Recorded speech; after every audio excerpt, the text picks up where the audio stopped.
ফাটাফাটি ডিমের রেসিপি নিয়ে চলে আসলাম। একদম লাল লাল ঝাল ঝাল আলু আর ডিম সিদ্ধ করে নিয়েছি। এখন খোসা ছিলে নিচ্ছি ভালো করে। খোসা ছিলা হয়ে গেলে এবার দেখো মশলা করে নিয়েছি, যে লঙ্কা বেটে, জিরে বেটে আর ধনে বেটে নিয়েছি। তারপরে কিন্তু টমেটোটা পিউরি করে নিলাম। এবার কড়া বসিয়ে দিয়েছি, নুন হলুদ মাখিয়ে ডিমগুলো ভেজে নিচ্ছি। ভাজা হয়ে গেলে তুলে নেব। একইভাবে কিন্তু আলুগুলো ভেজে নেব। আলুগুলো ভাজার পরে কিন্তু সমস্ত মশলা দিয়ে ভালো করে কষিয়ে নিতে হবে। দেখো তেল দিয়ে দিয়েছি, তার মধ্যে দিয়ে দিলাম সাদা জিরে ফোড়নে, তারপরে দিয়ে দিলাম টমেটো পিউরিটা ভালো করে জলটা ছেড়ে তেল বেরিয়ে আসলে তারপরে কিন্তু লঙ্কা বাটা, জিরে বাটা, ধনে বাটা দিয়ে ভালো করে কষিয়ে নিচ্ছি। কষানো হয়ে গেলে কিন্তু একটু ঢাকা চাপা দিয়ে কষিয়ে নিতে হবে। তারপর কিন্তু আলু আর ডিম একবারে ছেড়ে দিচ্ছি। ছেড়ে দিয়ে ভালো করে কষিয়ে নেবো। আলুটা সিদ্ধ, খুব বেশি কষানোর দরকার নেই। এবার কিন্তু গরম জল দিয়ে দেবো।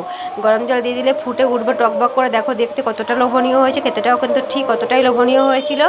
তোমাদের ভালো লাগলে এভাবে বানিয়ে খেতে পারো। দেখো ডিমে আলুর কষা রেডি হয়ে গেছে। কেমন লাগলো অবশ্যই কমেন্ট করে জানাও।